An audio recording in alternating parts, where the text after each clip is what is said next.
میں ان آیات کو اب احادیث کی روشنی میں آپ کے ساتھ ریوائز کروں گی. سب سے پہلی بات تو یہ کہ یا ایھا الذین آمنوا کتب علیکم الصیام، اے لوگو جو ایمان لائے تم پہ روزے فرض کیے گئے. قرآن مجید کی اس آیت سے بھی پتہ چلتا ہے کہ روزہ ایک فرض عبادت ہے، اور حدیث سے بھی ہمیں پتہ چلتا ہے کہ روزہ فرض عبادت ہے. رسول اللہ صلی اللہ علیہ وسلم نے فرمایا بنی الاسلام علی خمس، اسلام کی بنیاد 5 چیزوں پر ہے. بہت سے لوگ اس کو پلرز کہتے ہیں، تو پلرز آپ کو پتا ہے کہ یہ پلر آپ کو دکھائی دے رہا ہے، یہ بنیاد میں نہیں ہے، یہ اوپر ہے. تو بنیاد نظر نہیں آتی ہوتی، یعنی عبادات جو ہماری ہیں یہ ہمارے دین کی، ہماری زندگی کی بنیادی چیزیں ہیں، بیسکس ہیں. اس کے بغیر تو کوئی مسلمان ہی نہیں کہلا سکتا اپنے آپ کو. تو وہ کیا ہے؟ فرمایا اسلام کی بنیاد، فاؤنڈیشن 5 چیزوں پر قائم کی گئی ہے. نمبر 1، گواہی دینا کہ اللہ کے سوا کوئی معبود نہیں اور یقیناً محمد صلی اللہ علیہ وسلم اللہ کے رسول ہیں، یعنی کلمہ شہادت نمبر 1. نمبر 2، نماز قائم کرنا. نمبر 3، زکوٰۃ ادا کرنا. نمبر 4، بیت اللہ کا حج کرنا. نمبر 5، رمضان کے روزے رکھنا. یہ 5 چیزیں کیا ہو گئی؟ یہ فرائض میں شامل ہیں، بنیادوں میں شامل ہیں. اور یاد رکھیے یہ صرف ہم پر نہیں، ہم سے پہلی امتوں پر بھی فرض تھی. سارے انبیاء جو دعوت لے کر آئے وہ کس چیز کی تھی؟ توحید کی، کہ اللہ ایک ہے. اور بہت سے انبیاء نے اپنے لوگوں کو محمد صلی اللہ علیہ وسلم کی نبوت کی صداقت کے بارے میں بھی بتایا. نماز، ابراہیم علیہ السلام نے کعبہ کی تعمیر کس لیے کی تھی؟ کہ میں نے یہ گھر اس لیے بسایا ہے تاکہ اس کے آس پاس رہنے والے نماز قائم کریں، لیقیموا الصلاۃ. اور انہوں نے دعا بھی کیا کی تھی؟ رب اجعلنی مقیم الصلاۃ ومن ذریتی ربنا وتقبل دعا. پھر آپ دیکھیے اگلی چیز ہے زکوٰۃ ادا کرنا. زکوٰۃ بھی پچھلی شریعتوں میں رہی ہے. کان یأمر اہلہ بالصلاۃ والزکوٰۃ، وہ اپنے گھر والوں کو نماز اور زکوٰۃ کا حکم دیتے تھے. پھر بیت اللہ کا حج کب سے شروع ہوا ہے؟ ابراہیم علیہ السلام نے لوگوں کو حج کے لیے پکارا تھا، ٹھیک ہے. اور ابراہیم علیہ السلام سے پہلے کے بھی کہ کعبہ کی تعمیر تو سب سے پہلے فرشتوں نے کی تھی. تو یہ ڈے 1 سے عبادت کا سمبل ہے. اور پھر رمضان کے روزے مسلمانوں پر فرض ہیں، اور پچھلی کتابیں بھی رمضان میں ہی نازل ہوئی. انجیل، تورات، یہ سب رمضان میں آئے. تو رمضان کا مہینہ ایک خاص عبادت کا، ہدایت کا مہینہ ہے. تقویٰ کے بعد دوسرا کی ورڈ جو ہے وہ کیا ہے؟ گائیڈنس، ہدایت. یعنی یہ مہینہ بہت سارے ادھر ادھر لاسٹ لوگوں کو ہدایت پر لے آتا ہے، روزے کے ذریعے، قیام کے ذریعے، قرآن کے ذریعے. اور پھر آپ دیکھیے ہدایت کے درجے ہوتے ہیں. ایک ہوتا ہے بیسک لیول، اور جب علم آتا ہے تو انسان بیسک لیول سے اوپر کے درجے طے کرنے لگتا ہے. آپ جس بھی لیول پر ہیں، یہ مجھے تو نہیں پتا، اور شاید مجھے اپنا بھی نہ پتا ہو کہ میں کس درجے پر ہوں، لیکن جب انسان قرآن سے رمضان میں تعلق قائم کرتا ہے تو یقیناً قرآن کی آیات کے ساتھ ساتھ اس کی ہدایت کا لیول بھی اپ جاتا ہے. تو ہم سب یہ نہ سوچیں ہم نے قرآن پڑھ رکھا ہے، ہم روزے بھی رکھ رہے ہیں، اور کیا چاہیے، نمازیں بھی پڑھتے ہیں، صدقہ بھی کرتے، سب ٹھیک ہے، بہت اچھی بات ہے، لیکن اٹس نیور انف. یہ کافی نہیں ہوتا. ہمیں موٹیویشن چاہیے ہوتی ہے، ہمیں انسپریشن چاہیے ہوتی ہے. وہ بعض اوقات ہم انسانوں سے لے رہے ہوتے ہیں، نہیں، ڈائریکٹ قرآن سے لیجئے، محمد صلی اللہ علیہ وسلم سے لیجئے. تو انشاءاللہ رمضان میں قرآن کے ساتھ ہدایت کا یہ لیول اوپر جائے گا. اور ہدایت بھی 2 طرح کی ہوتی ہے. ایک ہدایت ارشاد ہوتی ہے جس میں انسٹرکشنز ملتی ہیں جو ہمیں قرآن سے ملیں گی انشاءاللہ، اور دوسری ہدایت توفیق ہوتی ہے. رمضان میں ہدایت توفیق بھی زیادہ ہوتی ہے کیونکہ نیکیوں کا موسم بہار ہے، تو اس لیے سب نیکی کر رہے ہوتے تو ہمیں بھی نیکی کرنے کا موقع مل جاتا ہے، شوق پیدا ہو جاتا ہے. تو اس لیے رمضان میں انشاءاللہ تقویٰ کے بعد کس پہ فوکس کرنا ہے؟ ہدایت پہ. تو روزہ ایک فرض عبادت ہے. رسول اللہ صلی اللہ علیہ وسلم نے فرمایا یہ ایسا فرض ہے جو کفایت کرنے والا ہے، یعنی آخرت میں انسان کو کافی ہو جائے گا. پھر اسی طرح یحییٰ علیہ السلام کے بارے میں آتا ہے کہ انہوں نے بنی اسرائیل کو جمع کیا، مسجد بھر گئی تو وہ ایک ٹیلے پہ بیٹھ گئے، اللہ کی حمد و ثنا بیان کی. پھر فرمایا اللہ نے مجھے 5 باتوں کا حکم دیا کہ میں خود بھی ان پہ عمل کروں اور تمہیں بھی عمل کرنے کے لیے کہوں. سب سے پہلی بات یہ کہ تم صرف اللہ کی عبادت کرو، کسی کو اس کے ساتھ شریک نہ ٹھہراؤ. پھر فرمایا میں تمہیں نماز کا حکم دیتا ہوں. پھر تیسری بات کہی کہ میں تمہیں روزوں کا حکم دیتا ہوں، کیونکہ اس کی مثال اس شخص کی سی ہے جو بھری محفل میں مسک کی ایک شیشی لے کر آئے اور سب کو اس کی مہک کا احساس ہو، یعنی خوشبو لائے اور پوری محفل جو ہے وہ اس خوشبو کو محسوس کرے. تو رمضان میں نیکیاں ایئر میں ہوتی ہیں، ہم ان کو فیل کرتے ہیں، اس کی ایک رحمت برکت ہمیں محسوس ہو رہی ہوتی ہے. اور اللہ کے نزدیک روزہ دار کے منہ کی بو مشک کی مہک سے بھی زیادہ اچھی ہوتی ہے. چوتھی بات میں تمہیں صدقہ کا حکم دیتا ہوں. پانچویں بات میں تمہیں کثرت کے ساتھ اللہ عز و جل کے ذکر کا حکم دیتا ہوں. تو یہ 5 باتیں حضرت یحییٰ علیہ السلام نے اپنی قوم سے کہی تھی. روزہ اسلام کی مضبوط رسی ہے. براء ابن عازب کہتے ہیں کہ ایک مرتبہ ہم لوگ نبی صلی اللہ علیہ وسلم کے پاس بیٹھے ہوئے تھے تو آپ پوچھنے لگے اسلام کی کون سی رسی سب سے زیادہ مضبوط ہے؟ صحابہ نے عرض کیا نماز. آپ نے فرمایا بہت خوب. اس کے بعد کون سی؟ صحابہ نے عرض کیا زکوٰۃ. آپ نے فرمایا بہت خوب. اس کے بعد کون سی؟ صحابہ نے عرض کیا رمضان کے مہینے کے روزے. آپ نے فرمایا بہت خوب. تو اس سے یہ پتہ چلتا ہے کہ یہ اسلام کی مضبوط رسی، یعنی اس کو پکڑ لیں گے تو اسلام سے ہمارا تعلق مضبوط رہے گا، وہ ہمارے ہاتھ سے نہیں چھوٹے گا. اسی لیے آپ دیکھیں کہ بہت سے لوگ جو نماز نہیں بھی پڑھتے نا، جب رمضان آتا ہے تو روزے رکھتے ہیں. تو اس سے کیا پتہ چلتا ہے کہ ان کے اندر ابھی خیر ہے. جیسے وہ سکتے کا مریض ہوتا ہے نا، جو شوق میں چلا جاتا ہے تو وہ بظاہر لگتا ہے ڈیڈ ہے، لیکن کیا کرتے کہ آئینے کو اس کے ناک کے پاس رکھتے ہیں، اگر اس کے اوپر کچھ دھندلاہٹ آئے تو کہتے نہیں ابھی اس میں لائف ہے، یعنی وہ سانس کی وجہ سے اس کے اوپر فیوم سا آ جاتا ہے.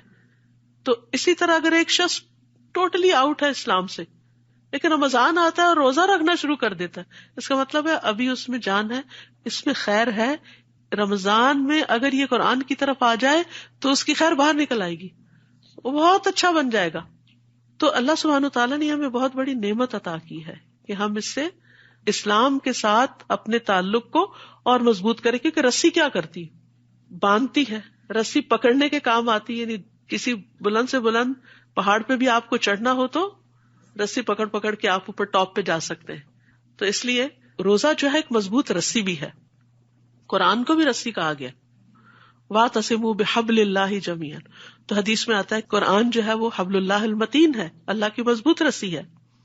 پھر سب سے منفرد عمل ہے. رسول اللہ صلی اللہ علیہ وسلم نے فرمایا اپنے اوپر روزے کو لازم کر لو، کیونکہ روزے جیسا کوئی عمل نہیں. خیر کا دروازہ. روزہ کیا ہے؟ خیر کا دروازہ. معاذ بن جبل کہتے ہیں نبی صلی اللہ علیہ وسلم نے ان سے فرمایا کیا میں تمہیں خیر کے دروازے کے بارے میں نہ بتاؤں؟ روزہ ڈھال ہے اور صدقہ گناہوں کو بجھا دیتا ہے. ایک اور حدیث میں بھی آتا ہے الصیام جنۃ. روزہ آگ سے ڈھال ہے. آگ سے بیچ میں بریکٹ میں لاتے ہیں کہ جس طرح ڈھال دشمن کے وار سے بچاتی ہے تو روزہ بھی دنیا میں شیطان کے وار سے بچاتا ہے اور نتیجتاً آخرت میں آگ کے عذاب سے بچاتا ہے. فرمایا جس طرح لڑائی میں تم میں سے کسی کی ڈھال ہوتی ہے.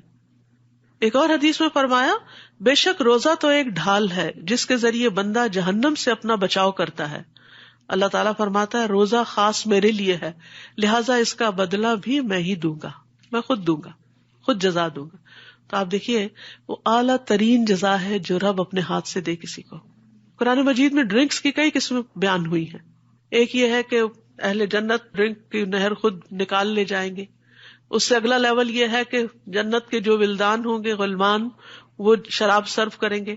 اور تیسرا کیا ہے جو ہائیسٹ لیول ہے وَسَقَاهُمْ رَبُّهُمْ شَرَابًا طَهُورًا، ان کا رب ان کو شراب طہور پلائے گا. تو عام عبادات کا اجر تو ملے گا ہی، لیکن روزے کی جزا خود اللہ سبحانہ وتعالیٰ آپ کو دے گا. وہ کتنی بڑی جزا ہوگی، وہ اس کی شان کے مطابق جو بھی ہوگی اللہ ہم سب کو نصیب فرمائے. پھر اسی طرح روزہ ایک مضبوط قلعہ بھی ہے. حدیث میں آتا ہے نبی صلی اللہ علیہ وسلم نے فرمایا روزہ ڈھال ہے اور مومن کے قلعوں میں سے ایک قلعہ ہے. یعنی آپ اس فورٹ کے اندر آ جاتے ہیں تو محفوظ ہو جاتے ہیں. کس سے؟ شیطان سے. اس کے ساتھ کیا ہوتا ہے؟ شیطان کے ساتھ رمضان میں کیا ہوتا ہے؟ اس کو بند کر دیا جاتا ہے. تاکہ ہم ذرا آزادی سے نیکی کر سکیں. وہ رکاوٹ تو دور ہو. نفس ساتھ ہی ہوتا ہے. ان النفس لامارۃ بالسوء، کیونکہ بہت سے لوگ کہتے ہیں کہ شیطان قید میں ہے تو پھر کیوں ہم برے کام کرتے ہیں، کیونکہ نفس تو اپنے ساتھ ہی ہے نا، وہ جو شیطان کی ٹریننگ میں رہا ہے. تو اس کو مارنے کے لیے کیا ہے پھر روزہ. نفس کو روزہ مارتا ہے.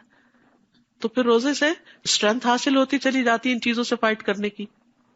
یہ تو تھے روزے کے فائدے. کہ کیا کیا فائدے ہیں روزے کے. کچھ اور فائدے بھی ہیں اور وہ اس کے ثواب اور فضیلت کے بارے میں ہے. کوئی ایک فائدہ آپ میں سے بتائے گا کوئی؟ روزہ رکھ کے کیا ملے گا آپ کو؟ جہنم سے 70 سال کی دوری. حدیث میں آتا ہے جو بندہ بھی اللہ کے راستے میں ایک دن روزہ رکھتا ہے، اللہ اس دن کی وجہ سے، اس ایک دن کی وجہ سے اس کے چہرے کو 70 برس کی مسافت تک آگ سے دور کر دیتا ہے. اتنا بڑا فائدہ ہے اس کا. اور کوئی فائدہ بتائیے روزے کا کیا فائدہ؟ کیونکہ فائدہ پتا ہو تو انسان کی ذرا موٹیویشنل لیول ہائی ہوتا ہے نا. خاص دروازہ آپ کے شایان شان الریان، اس میں سے داخل کیا جائے گا جنتیوں کو. وہ ہوتا ہے نا کہ کچھ دروازے عوام کے لیے ہوتے ہیں اور کچھ دروازے خواص کے لیے ہوتے ہیں. تو روزہ رکھ کر انسان خواص میں شامل ہو جاتا ہے. اور کیا فائدہ ہوتا ہے روزہ رکھ کے؟ من صام رمضان ایمانا واحتسابا غفر له ما تقدم من ذنبه. پچھلے سارے گناہ جھاڑ دیے جائیں گے. پچھلے سارے گناہ جو ہے وہ جھاڑ دیے جائیں گے. سب صفائی ہو جائے گی. ہلکے پھلکے ہو جائیں گے آپ. کیونکہ گناہ جو ہے وہ انسان کے اوپر ایک بوجھ ڈال دیتے ہیں، اور جب آپ روزہ رکھتے ہیں تو وہ بوجھ گناہوں کا ہٹ جاتا ہے. پھر اسی طرح روزہ دار کے لیے 2 خوشیاں ہیں. ایک خوشی روز افطار کے وقت ملتی ہے آپ کو، جب آپ پانی پیتے ہیں، کھجور کھاتے ہیں. اور دوسری اللہ کے دیدار کے وقت، اللہ سے ملاقات کے وقت، جب آپ کو اس کا انعام مل رہا ہوگا روزہ رکھنے کا. کتنی بڑی خوش نصیبی ہے، کتنی بڑی فضیلت ہے. روزہ قبر میں بھی مومن کی حفاظت کرتا ہے. قبر میں جب انسان کو دفن کیا جاتا ہے تو نماز اس کے سر کی طرف آ جاتی ہے. حدیث میں آتا ہے میت کو جب قبر میں رکھا جاتا ہے تو وہ ان کے پلٹ جانے کے وقت جوتوں کی آواز سن رہا ہوتا ہے کہ چھوڑ کے جا رہے ہیں مجھے. اب اگر وہ مومن ہوتا ہے تو نماز اس کے سرہانے ہوتی ہے. روزہ دائیں طرف آ جاتا ہے، زکوٰۃ بائیں طرف آ جاتی ہے، دیگر نیک کام، صدقہ خیرات، صلہ رحمی، نیکی، لوگوں سے اچھائی، دوسروں کے کام آنا پاؤں کی طرف آ جاتا ہے. تو جب اس کے سر کی طرف سے کوئی چیز آتی ہے تو نماز کہتی ہے ادھر سے رستہ نہیں. دائیں طرف سے کوئی چیز، کوئی عذاب، کوئی ہو سکتا ہے کیڑے مکوڑے یا ایسی چیزیں جو تکلیف دینے والی ہو، اس کہتے ہیں نہیں ادھر سے بھی رستہ نہیں. روزے اس کو بلاک کر دیتے. بائیں طرف سے زکوٰۃ بلاک کر دیتی ہے، پاؤں کی طرف سے باقی نیکیاں بلاک کر دیتے، اور انسان سیف اینڈ ساؤنڈ ہو جاتا ہے. تو کتنے فائدے کی چیز ہے نا، جو ہر موقع پر کام آنے والی. پھر یہ کہ روزہ قیامت کتنی سفارش بھی کرے گا کہ اللہ اس کو بخش دے، میں نے دن کے وقت اسے کھانے اور خواہشات کی تکمیل سے روکے رکھا، اس کے بارے میں میری سفارش قبول کر لے. قرآن کہے گا میں نے رات کو اسے سونے سے روکے رکھا، اس کے حق میں میری سفارش قبول کر لے. چنانچہ دونوں کی سفارش قبول کر لی جائے گی. پھر روزہ جنت میں لے جانے والا عمل ہے. اصل میں جب روزے کے فائدے کی بات ہوتی ہے نا تو عام طور پر صرف دنیا کے بینیفٹس دیکھ رہے ہوتے ہیں کہ ہمیں کیا ملے. اصل میں کلا بل تحبون العاجلہ، ہم سب کے اندر ہے کہ جلدی ہمیں کیا ملے گا، لیکن تھوڑا سا اس سے آگے جائیے جو ہمیشہ کے لیے مل جائے گا اور وہ بڑا فائدہ ہے. تو تھوڑا سا اپنے برین کو ٹرین کریں بڑے فائدوں کو دیکھنے کے لیے. چھوٹے چھوٹے فائدوں کو نہیں صرف دیکھیں، بڑے بڑے فائدوں کو دیکھیں. تو جنت میں لے جانے کے لیے سفارش کرے گا. پھر بندے اور جہنم کے بیچ میں ایک خندق بن جائے گا. یعنی اگر بندہ جہنم کے کنارے بھی کھڑا ہے تو جہنم اور بندے کے بیچ میں ایک ایسی آڑ بن جائے گا کہ اس کو آگے نہیں جانے دے گا، جہنم میں نہیں گرنے دے گا. نبی صلی اللہ علیہ وسلم نے فرمایا جس شخص نے اللہ کی راہ میں ایک دن کا روزہ رکھا تو اللہ اس کے اور آگ کے درمیان ایسی خندق بنا دیتا ہے جتنا کہ زمین و آسمان کے درمیان فاصلہ ہے. کتنا فاصلہ ہے؟ کہتے ہیں پہلے آسمان تک 500 سال کا ہے. یعنی اتنا بڑا گیپ آ جائے گا کہ انسان جہنم میں نہیں جائے گا. ہم سب کو آگ سے ڈر لگتا ہے نا، اور کچھ لوگوں کو تو باقاعدہ فوبیا ہوتا ہے کہ ہائے یہاں نہ آگ لگ جائے، اس گھر کو نہ لگ جائے، اس جگہ کو نہ، اس گاڑی کو نہ لگ جائے، اس کو نہ لگ جائے. تو اگر اس کو فوراً ہم ریلیٹ کریں نا آخرت کی آگ سے، اور یہ یاد رکھیں کن کن چیزوں سے وہ آگ بھڑکتی ہے، تو اس کو ٹھنڈا کرنے کے لیے روزہ فائدہ مند ہے. تو رمضان میں نمبر 1 کرنے کا کام روزہ اور روزے کے فوائد آپ نے دیکھ لیے.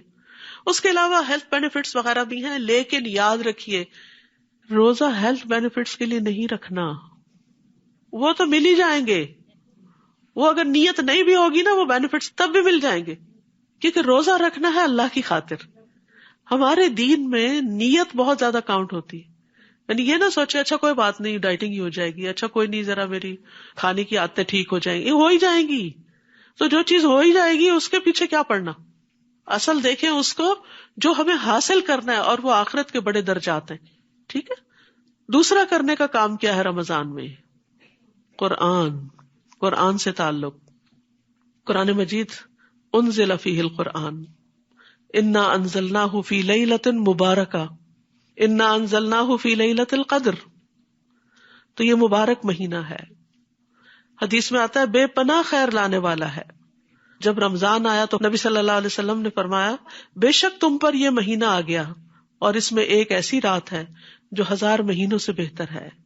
جو اس سے محروم رہا وہ ہر طرح کی خیر و بھلائی سے محروم رہا، اور اس کی خیر سے محروم وہی ہوگا جو واقعی محروم رہے گا. اس کے بعد پھر اس سے کسی خیر کی توقع نہیں کی جا سکتی. آسمان کے دروازے کھلنے کا مہینہ ہے یہ. جب رمضان آتا ہے تو آسمان کے دروازے کھول دیے جاتے ہیں، جہنم کے دروازے بند ہو جاتے ہیں، جنت کے دروازے کھول دیے جاتے ہیں. تو رمضان میں جب قرآن آتا ہے، جیسے سورۃ فاتح نازل ہوئی، آسمان کا وہ دروازہ کھلا جو پہلے کبھی نہیں کھلا تھا، اور وہ آیات اتری جو پہلے کبھی نہیں اتری تھی، اور وہ سورۃ الفاتح کی آیات تھی جس سے قرآن کی ابتدا ہوتی ہے، جس سے دعائیں قبول ہوتی ہیں. تو قرآن جو ہے اول و آخر ہدایت کی کتاب ہے، اس لیے اس کی فضیلت اور برکت سے فائدہ اٹھانا چاہیے. پھر رمضان میں تراویح یاد رکھیے ایک نفل عبادت ہے. تو تراویح سے زیادہ کس عبادت کی فکر کرنی ہے؟ فرضوں کی، فرض عبادت کی. یہ نہیں کہ صبح ساری کھا کے کہ مجھے ذرا قنوت گیا ہے میں تھوڑا سا ریسٹ کر کے فجر پڑھتی ہوں اور اتنے میں گئی فجر. آپ کو نہانے کی ضرورت ہے، اچھا ابھی نہاتی ہوں اور اتنے میں سورج نکلنے کے قریب ہو گیا اور گئی فجر. یہ غلطی کبھی نہیں کرنی. نمازوں کی حفاظت، قرآن مجید میں اللہ تعالیٰ فرماتے ہیں حافظوا علی الصلوات والصلاۃ الوسطی، نمازوں کی حفاظت کرو، خاص طور پہ درمیانی نماز. درمیانی کون سی ہے؟ عصر. یہ نہ ہو کام سے واپس آئیں اور سوئیں اور افطار کے وقت آپ کو اٹھایا جائے اور گئی عصر. نہیں، ٹارگٹ یہ رکھے ایک نماز نہیں ہاتھ سے جانے دینی انشاءاللہ، اور وقت پر پڑھنا ہے ان کو. اور جب فرض انسان ادا کرتا ہے نا تو اس کو اللہ تعالیٰ کا قرب ملتا ہے. حدیث میں آتا ہے فرائض کی ادائیگی سے زیادہ بندہ کسی چیز سے میرا قرب حاصل نہیں کرتا. قرب کا کیا مطلب؟ اللہ کے کلوز ہونا. ہر ایک کا دل چاہتا ہے وہ اللہ کے کلوز ہو، اور جو اللہ کے قریب ہو جاتا ہے اس کو پھر ہر طرح کے بینیفٹس مل جاتے ہیں. اب دیکھیے کہ ہم دنیا میں جن لوگوں سے زیادہ قریب ہوتے ہیں، مشکل میں وہ ہمارے کام آتے ہیں، ان سے محبتیں زیادہ ملتی ہیں. تو یعنی خاص قرب حاصل کرنا جو ہے وہ نمازوں کے ذریعے اور فرض ادا کرنے کے. اور پھر اللہ تعالیٰ فرماتے ہیں کہ پھر جب میں اس سے محبت کرنے لگتا ہوں، اس کا کان بن جاتا ہوں جس سے وہ سنتا ہے، اس کی آنکھ بن جاتا ہوں جس سے وہ دیکھتا ہے، یعنی اس کے اندر ایک وزڈم آ جاتی ہے.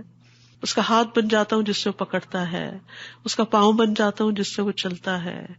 یعنی اس کی زندگی ہی بدل جاتی ہے. اور اگر وہ مجھ سے کچھ مانگتا ہے تو میں اسے ضرور دے دیتا ہوں، اور اگر وہ مجھ سے پناہ مانگتا ہے تو میں اس کو پناہ بھی دیتا ہوں. تو ہمیں رمضان میں فرض نمازوں کی پابندی کرنی ہے، اور پھر نفل رات کا قیام بھی. اول رات کریں، فرض پڑھ کے عشاء کے سو کے درمیان رات کریں، آخری حصے میں کریں، جب جی چاہے کریں، کوئی پابندی نہیں. اول رات میں کیوں کر لیتے ہیں سب عشاء کے بعد ہی؟ آسانی کے لیے، تاکہ ایک ہی دفعہ پھر سو جائے، آرام کر لے. اور پھر دوسرا یہ کہ مساجد میں اسی وقت میں ہوتا ہے تو انسان سب کے ساتھ مل کے جب کرتا ہے تو آسان ہو جاتا ہے. اگر آپ گھر میں بھی کر رہے ہیں نا، ایک جگہ مقرر کریں. یہ نہیں آج یہاں جائے نماز ڈالی کل وہاں نہیں. اپنا ایک پریئر کارنر بنائیں، اس میں اپنا ایک ماحول بنائیں. زید بن ثابت کہتے ہیں کہ رسول اللہ صلی اللہ علیہ وسلم نے رمضان میں ایک حجرہ بنا لیا یا بوریے سے اوٹ کر لی، یعنی کرٹن ڈال لیا. پھر آپ نے کئی راتیں اس میں نماز پڑھی، یعنی سیکلوڈ ہو کے. صحیح مسلم میں آتا ہے فرض نماز کے بعد سب سے زیادہ فضیلت والی نماز رات کی نماز ہے. قیام اللیل رب کے قریب کرنے اور گناہوں سے دور کرنے کا ذریعہ ہے. قیام میں خوب تھکنے کو پسند کیا گیا ہے. نبی صلی اللہ علیہ وسلم کے اپنے پاؤں پر ورم آ جاتا تھا. رمضان کی راتیں غفلت میں نہیں گزارنی چاہیے، کھانے پینے، کھیل کود، سوشلائزنگ نہیں. آخری عشرے میں زیادہ محنت کریں، گھر والوں کو بھی قیام کی رغبت دلائیں. نبی صلی اللہ علیہ وسلم کی سنت ہے یہ، یعنی بچوں کو بھی ساتھ شریک کریں. لیلۃ القدر کی تلاش میں سستی نہ کریں، یہ بھی ایک ٹارگٹ سیٹ کرنا ہے. 21ویں، 23ویں، 25ویں، 27ویں، 29ویں رات کو خاص عبادت.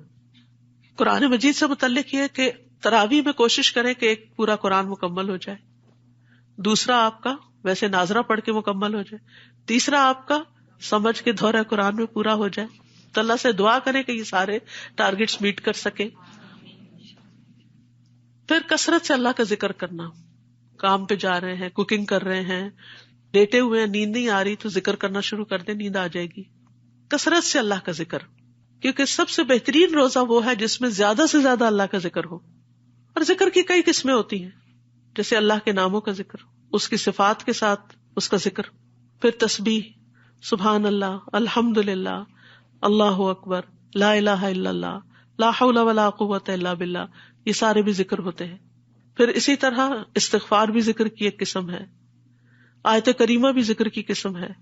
پھر ذکر کی مجلس، یعنی جس میں تعلیم ہو، اللہ تعالیٰ کے احکامات بیان کیے جائیں، قرآن کی تعلیم کی مجلس، یہ بھی ایک ذکر ہے. علماء کو قرآن میں اہل ذکر کہا گیا ہے. فَاسْأَلُوا أَهْلَ الذِّكْرِ إِن كُنتُمْ لَا تَعْلَمُونَ، ذکر والوں سے پوچھ لو اگر تم نہیں جانتے. ذکر والے کون ہوں گے؟ جن کے پاس علم ہوگا، یعنی علماء سے پوچھ لو. تو علم کی مجلس قائم کرنا یہ بھی ذکر ہے، اور بہترین افضل ذکر ہے، کیونکہ اس سے ہمیں اور زیادہ نیکیوں میں اور عبادت میں شوق بڑھتا ہے. پھر اسی طرح بہترین عمل یہ ہے کہ جب انسان دنیا سے رخصت ہو تو اس کی زبان اللہ کے ذکر سے تر ہو. تو زندگی میں عادت ڈال لیں تاکہ موت کے وقت بھی ذکر نہ بھولیں. آخری کلام لا الہ الا اللہ ہو تو انسان جنت میں داخل ہوگا. ہم یہ کہتے تو ہیں کہ یا اللہ ہمیں آخری وقت میں لا الہ الا اللہ نصیب کرنا، لیکن روز تو لا الہ الا اللہ کی تسبیح نہیں کرتے، تو پھر کیا ہوگا؟ اس دن اچانک تھوڑی آ جائے گا. تو اپنی زبان کو لا الہ الا اللہ کہنے کا عادی کریں. اور آپ دیکھیں کہ اگر آپ بیمار ہیں تو کیا آپ کے منہ سے آسانی سے نکل رہا ہے؟ پریکٹس کر کے دیکھیں. نیند سے جاگے کیا لا الہ الا اللہ منہ سے نکلتا ہے؟ یعنی ایسے آڈ ٹائمنگز پر، کیونکہ موت کا وقت بڑا آڈ ٹائم ہے نا، تو قسمت والوں کو ہی نصیب ہوگا. تو اس وقت کی تیاری کے طور پر پہلے سے ہی لا الہ الا اللہ کی تسبیحاں کریں. وہ لوگ کہتے ہیں نا وہ 1000 دفعہ پڑھ کے رکھ دیا، 1,00,000 دفعہ پڑھ کے رکھ دیا، رکھ نہیں، وہ تو ہر روز اعمال نامے میں لکھا جا رہا ہے. اصل چیز ہے اس ٹنگ کو عادت ہو، اس زبان پہ چڑھ جائے کہ لا الہ الا اللہ کہنے میں دیری نہ ہو. اور یاد رکھیے کہ سب سے آسان ذکر ہے یہ. منہ بند بھی ہو نا آپ کا، ہونٹ بند کر کے کہیں لا الہ الا اللہ کہہ سکتے ہیں نا، کچھ اور کہنا چاہیں تو منہ کھل جائے گا.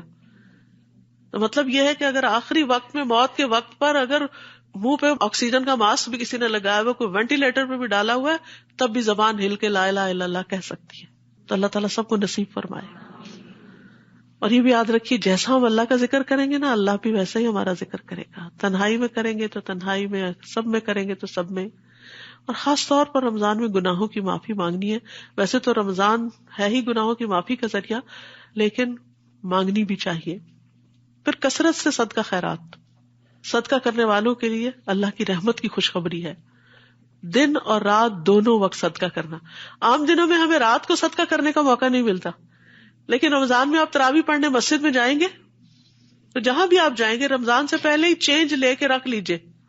ڈیلی جو آپ نے ٹارگٹ سیٹ کرنا ہے، فار ایگزامپل $5، $20، $100، جو آپ کو توفیق اللہ نے دی وہ آپ پہلے سے ہی بیگ میں تیار کر کے رکھ لیں، اور جب جائیں دن کو یا رات کو اپنا کام کر لیں. الذین ينفقون اموالهم باللیل والنہار، لیل پہلے آئی ہے، سرا وعلانیہ، چھپا کے اور دکھا کے. فلہم اجرہم عند ربہم ولا خوف علیہم ولا ہم یحزنون. وہ لوگ جو اپنے مال رات اور دن چھپے اور کھلے خرچ کرتے ہیں، ان کے لیے ان کے رب کے پاس بہت بڑا اجر ہے. رات اور چھپا کے، یعنی رات کو اندھیرے میں جب کسی کو دیتا ہے انسان تو پتہ نہیں چلتا، اور اسی طرح دن کو بھی اگر کوئی دیکھ بھی لے تو اس کو بھی ہو سکتا ہے آپ کی وجہ سے شوق آ جائے صدقہ کرنے کا. صرف خود ہی نہیں، بچوں کو بھی ٹارگٹ دے. چاہے آپ ان کو مہینے کے $30 ہی دے دیں نا، 30 کے کوائن، بیٹا ہر روز $1 ڈالنا. وہ نہیں مسجد روز آپ آ رہے تب بھی کوئی گھر میں ایسا باکس رکھوا دیں جس میں وہ ہر روز اپنی جیب سے نکال کے اس میں ڈال دیں، اور پھر اس میں سے نہ نکالے، وہ پھر صدقے کا ہو گیا، پھر آپ کا نہیں رہا، آپ کے ہاتھ سے چلا گیا. اور پھر جب مسجد جائیں یا جہاں بھی دینا ہو وہاں پر اکٹھے دے دیں. پھر اسی طرح صدقہ جو ہے وہ گناہوں کو مٹانے کا سبب ہے اور خوف اور غم مٹاتا ہے. جیسے اوپر آیا نا، فلا خوف علیہم ولا هم یحزنون، ان پر نہ کوئی خوف ہوگا نہ ہی وہ غمگین ہوں گے. پھر آگ سے بچنے کا ذریعہ ہے. فرمایا تم میں سے جس کی طاقت ہو وہ آگ سے بچ سکے تو ایسا ضرور کرے، اگرچہ آدھی کھجور صدقہ کر کے ہی کیوں نہ. تو اس سے پتہ چلتا ہے کہ صرف کیش کوائنس کا ہی نہیں صدقہ، کھانے پینے کی چیزوں کا بھی صدقہ ہوتا ہے. اچھا، صدقہ ایک بہت وسیع مفہوم ہے. ہم سمجھتے ہیں صدقہ صرف غریب فقیر مسکین کو دیا جا سکتا ہے. شوہر اگر اپنی بیوی کو پانی کا گھونٹ بھی پلاتا ہے تو اس کے لیے صدقہ لکھا جاتا ہے. بیوی تو پلاتی رہتی ہے نا، لیکن شوہر کو بھی یہاں پر موٹیویٹ کیا گیا کہ وہ بھی کبھی پلا دے. سارا دن کچن میں کھڑے ہو کے تھک چکی ہے، اب اپنا نہ اس کو کھانے کو دل چاہ رہا ہے نہ پینے کو دل چاہ رہا ہے. اب اس کا دل چاہ رہا ہے کہ کوئی چائے کا کپ اس کو بنا دے. پانی گرم بھی تو ہوتا ہے نا، میٹھا بھی ہوتا ہے، ضروری نہیں کہ صرف ٹھنڈا پانی.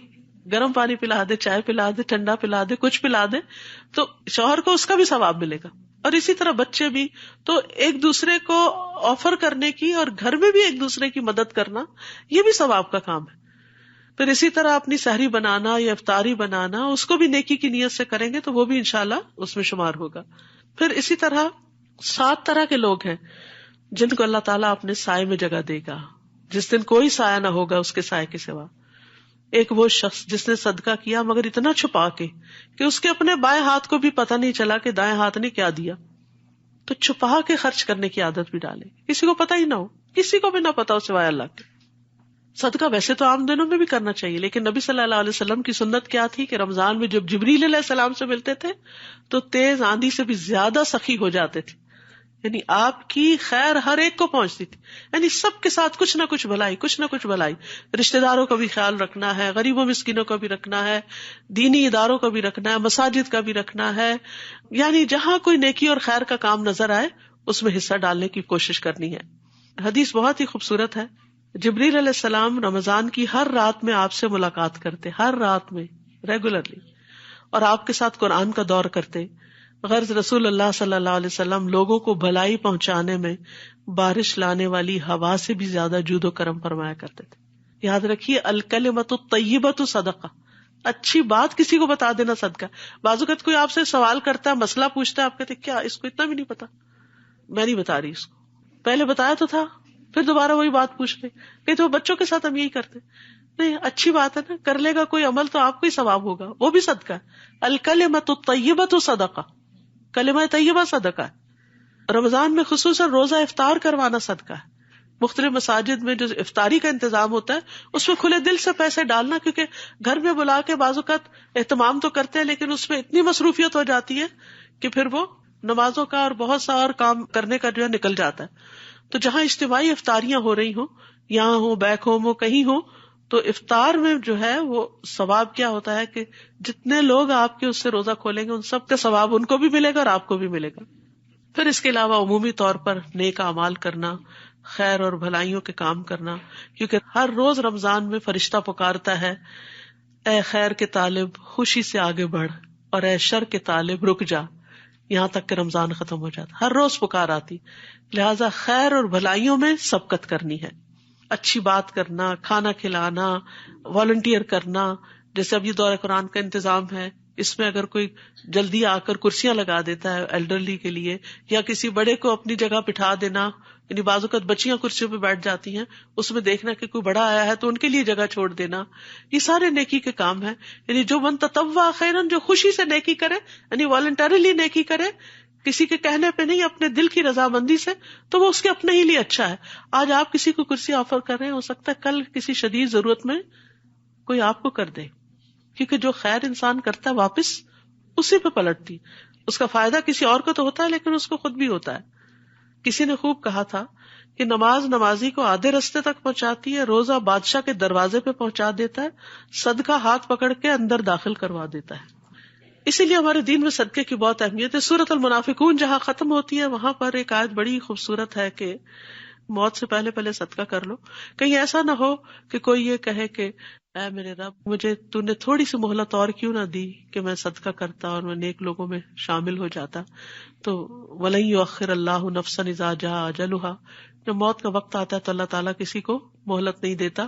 تو موت کے آنے سے پہلے پہلے انسان صدقہ کر لے. اور اگر قبر والوں کو باہر نکال کے پوچھا جائے کیا کرو گے تو شاید سب سے پہلے صدقہ کرنا چاہے. موت کے وقت انسان کی تمنا کیا ہوگی؟ میں اور صدقہ کر لیتا. کیونکہ انسان مال کی محبت میں بڑا شدید ہے. جتنی بھی چیزوں سے محبت کرتا ہے ان میں سب سے ٹاپ پر اس کے مال کی محبت ہے. حتیٰ کہ بعض اوقات اولاد کو بھی اگنور کر دیتا ہے مال کمانے کی خاطر. آج آپ دیکھیں کہ بہت سی مائیں ایسی ہیں کہ جو اپنے بچوں کو سارا سارا دن ڈے کیئر میں چھوڑ کر صرف پیسے کماتی ہے، کیونکہ اس سے ان کو خوشی ملتی ہے، ایک سیٹسفیکشن ملتی ہے. ان کو ضرورت نہیں ہوتی، ان کے ہسبینڈ اچھا کما رہے ہوتے ہیں، ان کی ضروریات پوری ہو رہی ہوتی. تو یہ جو مال کی محبت ہے اس نے اولاد کو بھی نگاہوں سے دور کر دیا، تربیت سے دور کر دیا. اور پھر آخری چیز یہ کہ گناہوں سے بچنا ہے، خاص طور پر جھوٹ کو چھوڑنا ہے، جھوٹ کی جگہ سچائی کو لے کر آنا ہے، لغو اور رفث سے بچنا ہے. رسول اللہ صلی اللہ علیہ وسلم نے فرمایا روزہ صرف کھانا پینا چھوڑنے کا نام نہیں، روزہ تو لغو یعنی بے فائدہ بےہودہ کام اور رفث یعنی جنسی خواہشات پر مبنی حرکات اور کلام سے بچنے کا نام ہے. اور جو شخص بری باتیں اور جھوٹ نہ چھوڑے اللہ کو اس کے کھانا پینا چھوڑنے کی کوئی ضرورت نہیں ہے. تو ہمیں اپنی زبان کی بھی حفاظت کرنی ہے اور اس کو ریپلیس کرنا ہے زیادہ سے زیادہ دعاؤں کے ساتھ، کیونکہ رمضان میں دعائیں قبول ہوتی ہیں. وَإِذَا سَأَلَكَ عِبَادِي أَنِّي فَإِنِّي قَرِيبٌ، جب بندے میرے بارے میں آپ سے سوال کریں ہمارا رب کہاں ہے، وہ قریب ہے.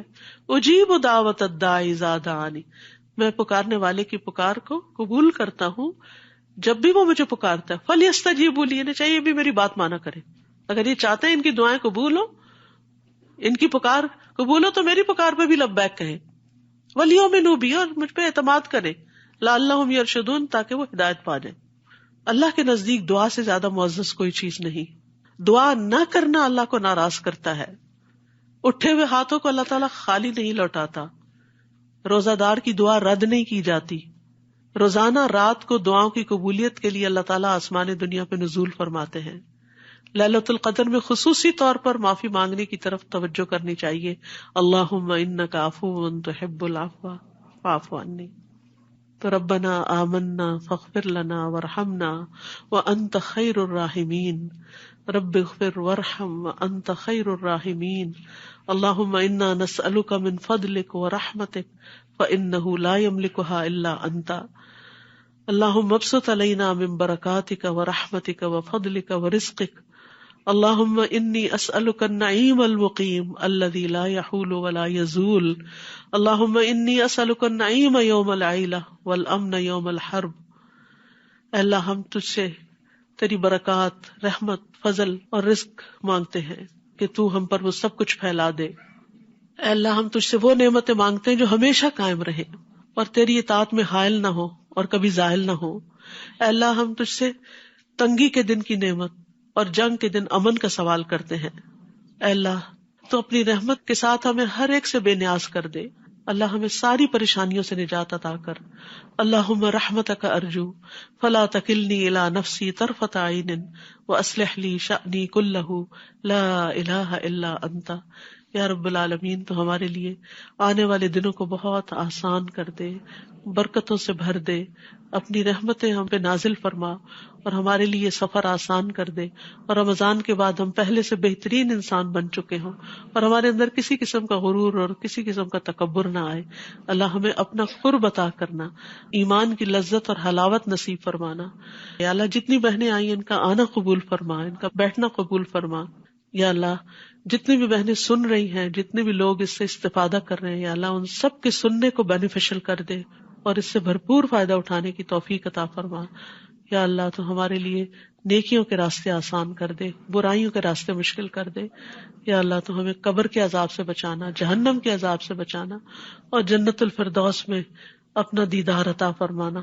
یا اللہ ہمارے بچوں کو بھی ہدایت دے. یا اللہ انہیں ایمان نصیب کر دے. اللہ جو بھٹک چکے ہیں انہیں واپس ایمان عطا کر دے. اللہ رمضان کے خیر و برکت اور بھلائی نصیب فرما. یا اللہ جتنی باتیں کہی ہیں ہمیں ان پہ عمل کی توفیق عطا فرما دے. اللہ تو ہی توفیق دیتا ہے، تجھ سے تیرا فضل مانگتے ہیں. ربنا تقبل منا انک انت السمیع العلیم وتب علینا انک انت التواب الرحیم. وصلی اللہ تعالی علی خیر خلقہ محمد وعلی آلہ واصحابہ واہل بیتہ اجمعین برحمتک یا ارحم الراحمین. الہی آمین. سبحانک اللہم وبحمدک اشہد ان لا الہ الا انت استغفرک واتوب الیک. السلام علیکم ورحمۃ اللہ وبرکاتہ.